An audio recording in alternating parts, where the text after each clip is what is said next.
کرام اور مختلف علاقوں سے آئے ہوئے میرے دوستوں، بزرگوں اور میری ماں اور بہنوں، اللہ رب العزت کا بے انتہا فضل ہوا، کرم ہوا۔ حق تعالی شانہ نے ہم تمام گنہگاروں کو، سیاہ جاروں کو، بدکاروں کو اور اپنے نافرمانوں کو اپنے اس بابرکت گھر میں بیٹھنے کی توفیق عطا فرمائی، اور ہمارا بیٹھنا اور ہمارا یہاں پر جڑنا اور پورے گاؤں میں رسول اللہ صلی اللہ علیہ وسلم کی محبت میں ڈوب جانا، یہ ہم سب کی عشق اور محبت کی علامتیں ہیں۔ جس ذات پر اللہ تبارک و تعالیٰ درود پڑھتا ہے اور جس ذات پر فرشتے درود پڑھتے ہیں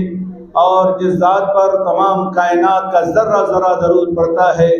سلام اور محبت کے نذرانے پیش کرتے ہیں، ہمیں اور آپ کو بھی چاہیے۔ اللہ یہ حکم دے رہا ہے کہ ایمان والو، جب میں درود میرے محبوب پر پڑھ رہا ہوں تو تم بھی میرے محبوب پر درود پڑھو۔ درود شریف پڑھنے سے حدیث میں رسول اللہ صلی اللہ علیہ وسلم نے فرمایا کہ 10 نیکیاں لکھی جاتی ہے، 10 گناہ مٹا دیے جاتے ہیں اور 10 اللہ تبارک و تعالیٰ درجات کو بلند فرماتا ہے۔ بہت بڑی فضیلتیں آئی ہے رسول اللہ صلی اللہ علیہ وسلم کا تذکرہ کرنے کے سلسلے میں۔ بعض آپ حضرات کے سامنے ہمارے علماء اکرام نے تفصیل سے باتیں رکھی ہے اور مختلف نکات پر آپ کو سمجھایا ہے کہ عشق رسول ہمارے دلوں میں کیسے بیٹھنا چاہیے۔ میں ایک دو بات کرتے ہوئے اپنی بات کو ختم کروں گا۔ ہندوستان کی سرزمین کا ایک بہت بڑا بادشاہ تھا۔ دلی کی سرزمین میں ناصر الدین جس کا نام تھا، بہت بڑی سلطنت اللہ نے اسے عطا فرمائی تھی، اور وہ بڑا عاشق رسول تھا، اللہ کے حبیب صلی اللہ علیہ وسلم کو چاہنے والا تھا، اور آپ کے نام سے بہت ہی شرماتا تھا، اور زندگی میں کبھی رسول کے نام اور محمد صلی اللہ علیہ وسلم کا نام بغیر وضو کے نہیں لیا کرتا تھا۔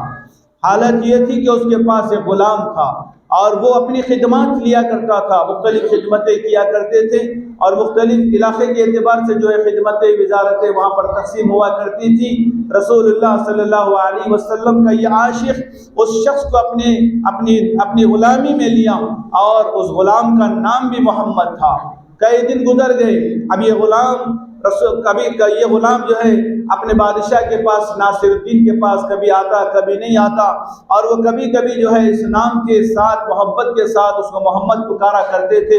لیکن ایسا وقت آیا کہ یہ غلام بادشاہ کے سامنے کھڑا ہوا، لیکن بادشاہ نے کبھی اس کے نام کو نہیں لیا۔ ایک دن گزر گیا، نام سے نہیں پکارا، 2 دن گزر گئے، نام سے نہیں پکارا، 3 دن گزر گئے، نام سے نہیں پکارا۔ اس غلام نے یہ کہا کہ آقا کیا بات ہے، آپ ہم سے ناراض ہیں، آپ ہمارے نام کو نہیں پکارتے؟ تو اس اللہ کے بندے نے یہ کہا، اے وہ محمد، آج میں وضو کے ساتھ ہوں، میں 3 دن سے تیرا نام اس لیے نہیں لے رہا تھا کہ میں بغیر وضو کے تھا، اور تیرا نام محمد ہے، اور محمد وہ نام ہے جس نام سے اللہ نے دنیا اور کائنات کو بنایا ہے۔ میں کیسے تیرا نام بغیر وضو کے لیا کروں، اور کیسے میں اپنے ہونٹوں کو اور اپنے منہ کو تیرے نام سے میں اپنے آپ کو گناہ میں شامل کر دوں۔ وہ اللہ کا بندہ بادشاہ تھا، رسول اللہ صلی اللہ علیہ وسلم کا یہ عاشق صرف نام کا اتنا عاشق تھا۔ خواب میں رسول اللہ صلی اللہ علیہ وسلم تشریف لائے، اور لانے کے بعد اس بادشاہ کی مغفرت کا اعلان فرما دیا گیا کہ جس نام کا عاشق ہے، جس نام سے تو اپنی زندگی کو سنوار رہا ہے، اپنی زندگی کو گزار رہا ہے۔ بادشاہ، وقت کا بادشاہ، وقت کے بڑے بڑے لوگ رسول کا نام نہیں لیتے، محمد کا نام نہیں لیتے، لیکن وقت کا بادشاہ جب نام لیتا ہے تو وضو کے ساتھ لیتا ہے۔ یہ ہمارے ہند کے اور ہندوستان کے بادشاہوں کی زندگی کا یہ حال ہے۔ عاشق رسول تھے، حضور کو چاہنے والے تھے۔ آج ہم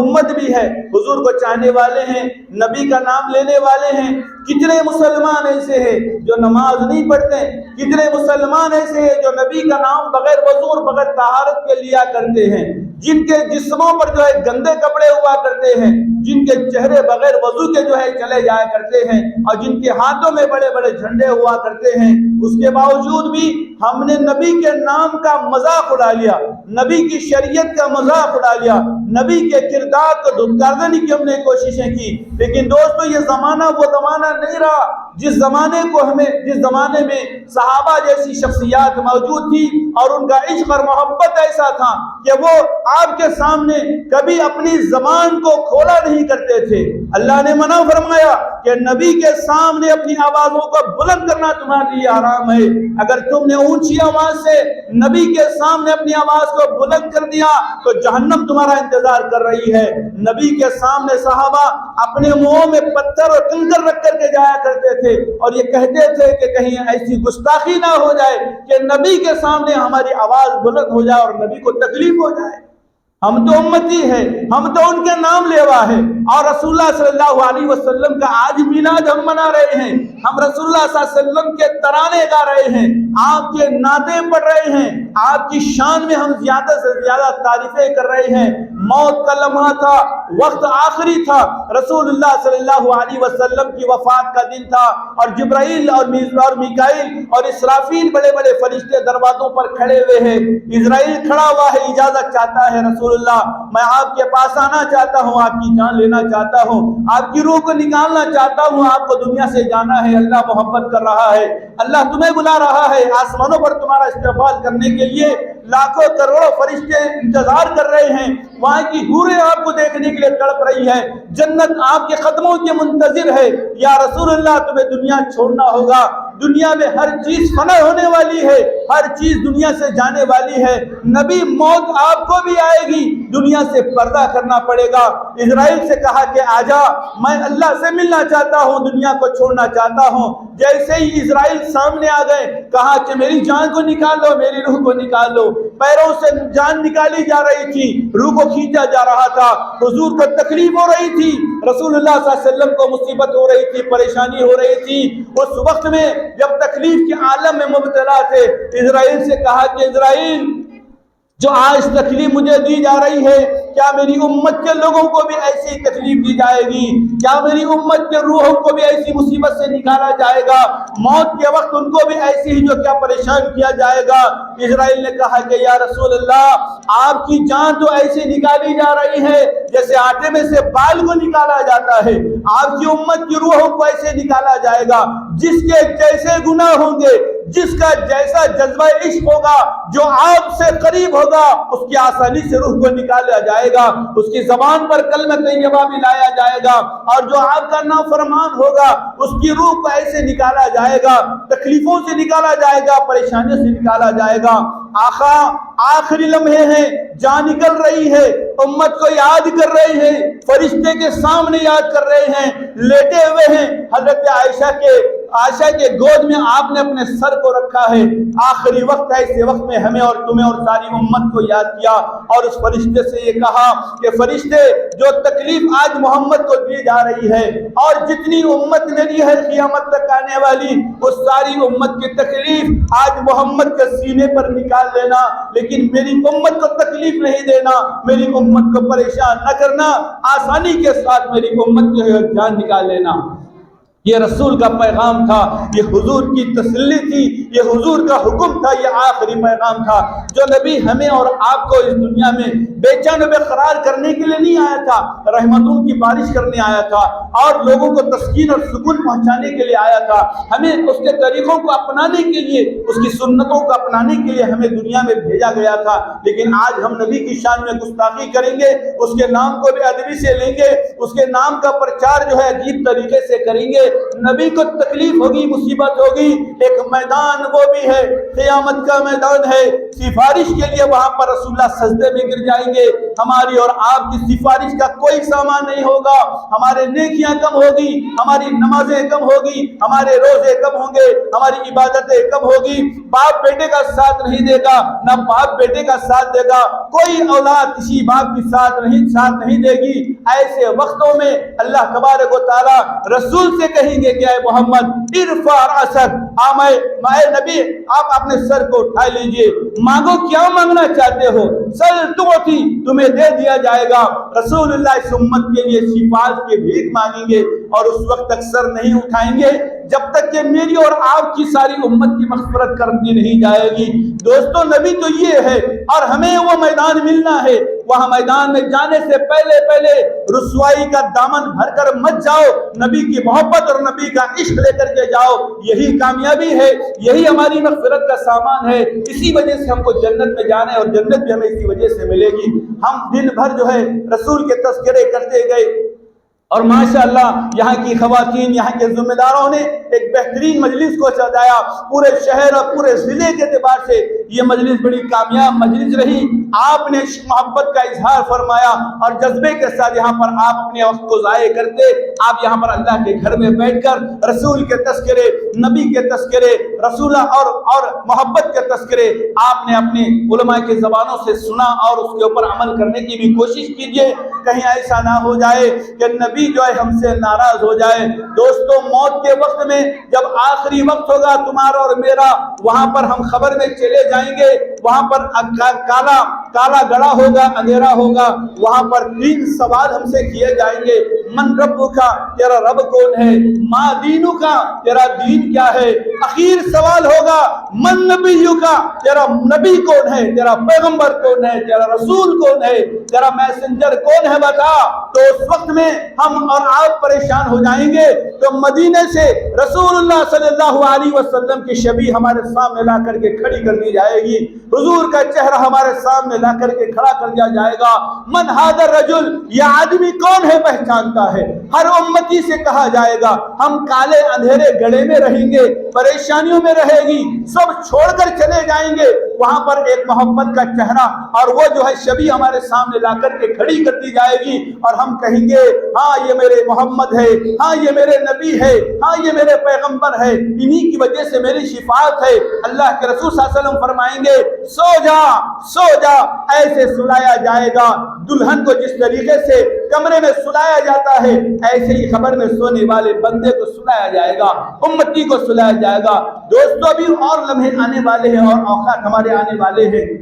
اس سے پہلے کہ ہماری کمائی ہوئی نیکیاں برباد ہو جائے، نبی کی شان میں ہم جو میلاد منائے، جو تذکرے کیے، جو واقعات آپ کے سامنے آئے، جو جلسہ ہم نے کر کے لوگوں کے دلوں میں عشق محبت کے جو ہے بہت ساری چیزیں آپ کے سامنے رکھی، یہ چیز ہمیں ایک پیغام دیتی ہے کہ ہم نبی کے امتی ہیں، ہم نبی کا پرچار کریں گے، نبی کی سنتوں کو ہم زندہ کریں گے، نبی کے طریقے پر ہم موت تک چلیں گے، سنتوں کو اپنائیں گے، نمازوں کی پابندی کریں گے اور قرآن کی تلاوت کریں گے، رسول پر درود پڑھیں گے، اور پڑھ کر کے ہم اپنی زندگی کو کامیاب بنائیں گے۔ یہی ہمارا زندگی کا مقصد ہے، یہ نہیں تو کچھ نہیں ہے۔ کلمے کا مقصد یہی ہے، لا الہ الا اللہ محمد رسول اللہ۔ ہم اللہ کو ماننے والے ہیں، رسول کو چاہنے والے ہیں، رسول سے محبت کرنے والے ہیں، یہی ہمارا پیغام ہے، یہی ہماری زندگی ہے، اور یہی آخری لمحے بھی ہمارے یہی ہونے چاہیے۔ میں اللہ سے دعا کرتا ہوں کہ اللہ تبارک و تعالی ہمیں اور آپ کو اور سارے یہاں کے تمام رہنے والوں کے اللہ تعالیٰ مغفرت فرمائے، اور جن لوگوں نے اس جلسے کا اہتمام کیا ہے، جو ذمہ داروں نے، جو کمیٹی کے ذمہ دار ہیں یا ڈاکٹر صاحب ہے، ان کی پوری ٹیم مل کر کے اس کام کو انجام دیا ہے، کھانے کا اہتمام، ٹینٹ کا انتظام، مائک کا انتظام اور مہمانوں کے استقبال کا آپ نے اہتمام کیا ہے، اللہ آپ کی کمائیوں میں برکتیں نازل فرمائے، آپ کی عمروں میں اللہ برکتیں نازل فرمائے، اس گاؤں کو، اس گاؤں کے رہنے والے ہر بچے کو اللہ پکا اور سچا مسلمان بنائے، اچھا اور سچا پکا عاشق رسول بنائے، قرآن کو پڑھنے والے، حدیث پر عمل کرنے والے، زندگی کو کامیاب بنانے والے اللہ تعالیٰ سب کو بنائے، اور تمام آفتوں سے، بلایات سے، مصیبتوں سے اللہ تعالیٰ اس گاؤں کی حفاظت فرمائے۔ دعا کریں، اللہم صلی علی سیدنا شفیعنا حبیبنا کریمنا مولانا محمد بارک وسلم، ربنا آتنا فی الدنیا حسنۃ وفی الآخرۃ حسنۃ وقنا عذاب النار، رب اغفر وارحم وانت خیر الراحمین۔ اے اللہ ہمارے گناہوں کو معاف فرما، ہماری خطاؤں کو معاف فرما، ہمارے لقشوں کو درگزر فرما۔ اللہ تو کریم ہے، تو رحیم ہے، اے اللہ ہم تیرے بندے ہیں، تیرے محبوب کے امتی ہے، اے اللہ ہماری نیکیاں کچھ نہیں ہے، ہمارے اعمال کچھ نہیں ہے، اے اللہ ہماری نمازیں بھی بیکار ہے، اے اللہ ہمارا زکوٰۃ اور فطرہ اور صدقہ بھی بیکار ہے، اے اللہ ہمارے سجدے بھی ریاکاری کے ہیں، ہماری نمازیں بھی اے اللہ مختلف ذہنوں کو اے اللہ بدل رہی ہے۔ اے کریم آقا ہم سب کو عبادت کرنے کی توفیق عطا فرما، اے اللہ ہم کو سچی پکی جو ہے تو عبادت کرنے کی توفیق عطا فرما، تیرے حبیب اور تیرے محبوب صلی اللہ علیہ وسلم سے اے اللہ محبت اور عشق نصیب فرما۔ اے اللہ جس کام کے لیے آپ رسول کو بھیجا تھا اور جس مقصد کے لیے آپ صلی اللہ علیہ وسلم دنیا میں آئے تھے، اے اللہ وہ تمام کام اور تمام سنتیں ہم سب کو اپنی زندگی میں لانے کی توفیق عطا فرما، ایک ایک سنت کو اے اللہ جان کر اور پہچان کر اس کے اوپر عمل کرنے کی توفیق عطا فرما، سب کو نمازی بنا اے اللہ، سب کو زکاتی بنا اے اللہ، سب کو حاجی بنا دے اے اللہ، سب کو اے اللہ اپنا محبوب بنا دے، تیرے محبوب کا محبوب بنا دے اے اللہ، ہم سب کو اپنا عاشق بنا دے، ہمارے دلوں کا رجحان اے اللہ تیری طرف منتقل فرما دے، تیری طرف توجہ فرما دے اے اللہ، ہماری نصرت فرما، مدد فرما، عالم اسلام کے مسلمانوں کی حفاظت فرما، خصوصاً اے اللہ فلسطین کے مسلمانوں کی حفاظت فرما، جہاں کئی مسلمان پریشان ہے، عالم اسلام میں اللہ جہاں کئی مسلمان پریشان ہے اور ہمارے اس ملک اور دیش میں مسلمان پریشان ہے، ان سب کی پریشانیوں کو اللہ دور فرما دے، سب کے مسائل کو حل فرما دے، سب کی جائیدادوں کی حفاظت فرما دے اے اللہ، اوقاف کی اے اللہ جتنی زمین ہے اے اللہ ہمارے مسلمانوں نے تیرے نام پر وقف کی ہے اے اللہ، تو ہی اس کا نگرانی کرنے والا ہے اللہ، ہر ایک ذرے کے اللہ حفاظت فرما دے، مساجد کی حفاظت فرما، مکاتب کی حفاظت فرما، مدارس کی حفاظت فرما، خانقاہوں کی حفاظت فرما اللہ، اے اللہ قرآن کی حفاظت فرما اے اللہ، علماء کی حفاظت فرما، حفاظ کی حفاظت فرما اے اللہ، تمام مسلمانوں کی جان مال عزت آبرو کی حفاظت فرما اے اللہ، ہماری نوجوان بچیوں کو پردہ کرنے کی توفیق عطا فرما اے اللہ، میاں بیوی کے درمیان میں جو جھگڑے چل رہی ہیں اے اللہ ملنساری کے اعتبار سے رہنے کی توفیق عطا فرما اے اللہ، بچوں کو اپنے ماں باپ کا فرما بردار بنا، باپ اور ماں کو اپنے بچوں کا اے اللہ شفقت کرنے والا بنا اے اللہ، تعلیم سے ہم سب کو اے اللہ کامیاب فرما دے اے اللہ، ترقیات سے مالا مال فرما دے اے اللہ، جن کے کھیت ہے اے اللہ ان میں برکتیں رحمتیں نازل فرما دے اے اللہ، اجاڑ بستی کو اے اللہ تو آباد کرنے والا ہے اے اللہ، تیری طرف سے سب کچھ عطا ہونے والا ہے اللہ، تو کریم ہے، تو رحیم ہے اے اللہ، تو ستار ہے، تو غفار ہے اے اللہ، سارے عالم کو اے اللہ، ساری کائنات کو تو جاننے والا ہے اے اللہ، تو ساری دنیا تیری محتاج ہے، تو کسی کا محتاج نہیں ہے اللہ، رحم کا کرم کا عافیت کا معاملہ فرما، رحمتوں کی بارش نازل فرما دے، رحم کا کرم کا عافیت کا معاملہ فرما دے، اتحاد اور اتفاق سے زندگی گزارنے کی توفیق عطا فرما دے اے اللہ، سب کے دلوں میں امن اور شانتی محبت پیدا فرما دے، نفرتوں کو ختم فرما دے اے اللہ، نفرتوں کو ختم فرما دے، خاندانوں میں بھائیوں میں محبت پیدا فرما اے اللہ، اڑوس پڑوس میں محبتیں پیدا فرما، ایک دوسرے کے حقوق کو ادا کرنے کی توفیق عطا فرما، ایک دوسرے کو صحیح طریقے سے زندگی گزارنے کی توفیق عطا فرما، قرآن اور حدیث کے اوپر عمل کر کے اپنی زندگی کو کامیاب فرما دے اے اللہ، موت کے وقت ہم سب کو کلمہ نصیب فرما اے اللہ، تیری چاہت ہم سب کو نصیب فرما، تیرے حبیب کی قربت ہم سب کو نصیب فرما، حج اے اللہ مدینہ اور مکہ کی زیارت ہم سب کو نصیب فرما اے اللہ، اس وقت میں جتنے بندے تیرے درمیان میں بیٹھے ہوئے ہیں اے اللہ، ان کی آرزو اور ان کی تمنا کیا ہے وہی جانتے ہیں، ان کے دلوں کی فریاد کیا ہے تو ہی جانتا ہے اے اللہ، ان کے دلوں کی جائز مرادوں کو پورا فرما دے اے اللہ، دلوں کی مرادیں پوری فرما دے اے اللہ، جو کچھ بھی ہوگا تیرے کرم سے ہوگا اے اللہ، جو کچھ بھی ہوگا تیرے ہی مہربانی سے ہوگا اے اللہ، ہم سب کی زندگیوں کو بدل دے اور سب کو اے اللہ تیرے حبیب کے طریقوں پر چلنا ہم سب کو آسان فرما دے، تیرے احکام پر چلنا ہم سب کے لیے آسان فرما دے اے اللہ، اس دعا میں اپنے کرم سے، اپنے رحم سے اور اپنے فضل سے اے اللہ ہماری دعاؤں کو قبول اور منظور فرما، تیرے محبوب صلی اللہ علیہ وسلم کے وسیلے سے اور آپ کے وسیلے سے اے اللہ ہماری دعاؤں کو قبول فرما، صلی اللہ تعالی علی خیر خلقہ محمد آلہ واصحابہ اجمعین برحمتک یا ارحم الراحمین والحمد للہ رب العالمین۔